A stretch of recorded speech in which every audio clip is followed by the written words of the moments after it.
বিয়ের প্রতিশ্রুতি দিয়ে ধর্ষণের অভিযোগ। অবশেষে অভিযুক্ত প্রিন্স মামুনের বিরুদ্ধে শুরু হলো আনুষ্ঠানিক বিচারিক কার্যক্রম। ঢাকার নারী ও শিশু নির্যাতন দমন ট্রাইব্যুনাল ৭ মঙ্গলবার এক গুরুত্বপূর্ণ আদেশ দিয়েছেন।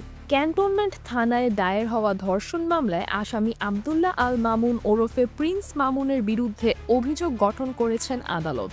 বিচারক সাবেরা সুলতানা খানম আসামিপক্ষের অব্যাহতির আবেদন খারিজ করে দেন। এর মধ্য দিয়ে মামুনের বিরুদ্ধে আনুষ্ঠানিক বিচার শুরু হলো। বিষয়টি নিশ্চিত করেছেন ট্রাইব্যুনালের বেঞ্চ সহকারী ইশতিয়ার আলম। ২০২৪ সালের ৯ জুন মামুনের বিরুদ্ধে ধর্ষণের অভিযোগ এনে মামলা করেন লায়লা আক্তার ফারহাদ।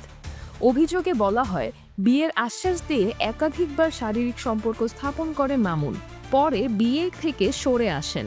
মামলার পরদিন ১০ জুন কুমিল্লা থেকে তাকে গ্রেপ্তার করে পুলিশ। ১১ জুন আদালতে হাজির করা হলে বিচারক জামিন ও রিমান্ড দুটি নাকচ করে তাকে কারাগারে পাঠানোর নির্দেশ দেন।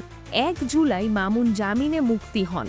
এরপর দীর্ঘ তদন্ত শেষে গত ২৬ সেপ্টেম্বর তদন্ত কর্মকর্তা এসআই শাহজাহান আদালতে অভিযোগপত্র দাখিল করেন, যেখানে মামুনকেই অভিযুক্ত করা হয়।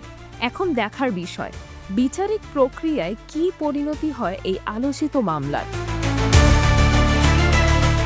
সিজরাতুল আভা, দৈনিক আওয়ার বাংলাদেশ।